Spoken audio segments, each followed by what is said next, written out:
Who is Hidari Shinju, the evil Sasuke? Before we get into it, I need you all right now to jump in the comments and let me know what you guys expect to see in the upcoming chapters. And while you're down there, do me a huge favor and drop a sub and a like, and let's jump straight into it. Before we actually break down who exactly is Hidari Shinju, the evil Sasuke, what are his goals, how strong he is, we first need to understand what he is. The Shinju, as explained in Boruto Two Blue Vortex, are self-aware divine trees which originate from the Jubi, the Ten Tails. The ten-tailed beasts are comprised entirely of chakra, and were the beginning of chakra on Earth, as explained by Kurama. They're the seedling of the Otsutskis, which are planted in the ground in order to grow a divine tree that eventually consumes the planet and bears a chakra fruit. The more powerful, young, and healthy an Otsutsuki sacrifices, the better the quality of the chakra fruit, as explained by Amato. The Otsutskis typically travel in pairs to conquer planets where the lower-ranking Otsutsuki is sacrificed to the Ten Tails in order to create a divine tree which will bear a fruit, whereas the higher-ranking Otsutsuki will eat of this fruit and gain more power. And through these fruits, the Otsutskis are able to evolve over time to reach a godlike status like Shibai Otsutsuki himself. Ishiki Otsutsuki was in possession of a juvenile Ten Tails that Code inherited to continue Ishiki Otsutsuki's will, and once his limiters were removed by Amato, he gained greater strength than Jigen and was able to split the Ten Tails into an army of claw grimes, which are warriors composed of bits of Ten Tails chakra and are a more manageable size and under the direct command of Code. These claw grimes are not particularly powerful on their own, as almost all of Konoha's genin, including Chocho, Shikadai, Sarada, etc., are all able to handle them easily, but their numbers make him a force to be reckoned with, as well as the ability to freely move through Code's claw marks. They instinctively bite anyone in their vicinity in hopes of reaching an Otsutsuki and set roots there to grow a tree, but once they bite somebody who isn't an Otsutsuki, they set roots and they form a sentient, conscious corresponding body, which is where we're introduced to our evil Sasuke, Hidari Shinju. At some point during the time skip, towards the later portions of Boruto's training with Sasuke, Boruto ends up learning most of Sasuke's moves and abilities, and they were ambushed by Code and his army of claw grimes, and at that point during the time skip, Boruto and Sasuke weren't necessarily strong enough to take them on their own, so Sasuke ended up sacrificing himself so Boruto could make an escape. In doing so, he was eventually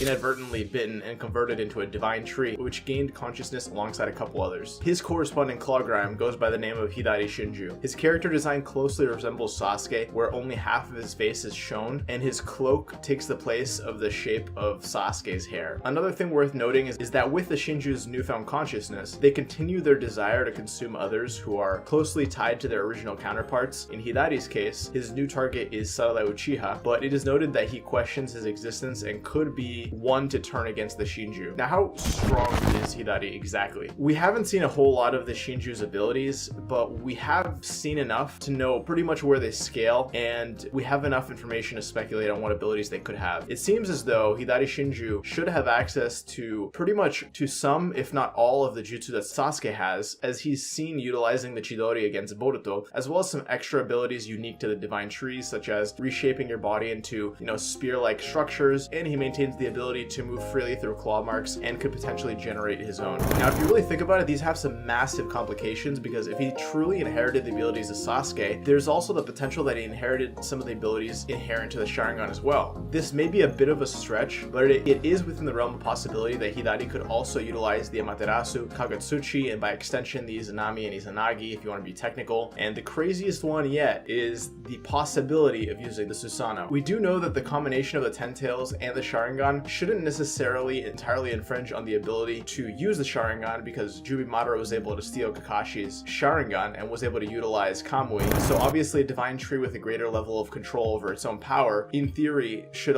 enable us to be plausible. In terms of additional abilities, it's well known that Sasuke lost his Rinnegan, but also by virtue of being a divine tree, all the Jubi possess a Rinnegan with the shared vision. Although it's unclear whether the ones that they use still give them the functionality of one, it is still a possibility. And potentially by virtue of merging with the divine tree, the Shinju could regain access to some of his initial power. As far as how strong he is, he actually should be more powerful than Sasuke, as when the divine trees gain consciousness, their power seems to inherently and drastically increase. For example, Bug, who was not really a fighter, but had a very powerful corresponding tree that went from a regular weak claw grime to being able to press Boruto to utilize some more versatile jutsu, and Hidari's Chidori was able to cancel out Boruto's Rasengan. The reason why this feat seems minimal but holds a lot of significance is because, first of all, the Rasengan is arguably a slightly more powerful jutsu as a whole, but even if you assume that they're entirely equivalent, this Boruto that he canceled out his Rasengan is one that is stronger than Code, who is stronger than Jigen. I made a video recently breaking down exactly how strong Boruto is in terms terms of his scaling, but this feat alone should place Hidari very likely above Jigen, as well as who we all know clapped Naruto and Sasuke before they were actually nerfed. Also, the presence of the 4 Shinju, Hidari arguably being the second strongest there, caused Boruto and Code to immediately retreat, whereas they're both pretty much stronger than the strongest Otsutsuki that we've seen so far, with the exception of Shiba Otsutsuki. So realistically, if they weren't threats to them, then there would be no reason to just blatantly leave. Now, what exactly are my expectations for Hidari in the future? I mean, well, based on his self-awareness and questioning his existence, I again do think that he'll inevitably end up betraying the Shinju, but it's also unclear how much damage he'll do along the way,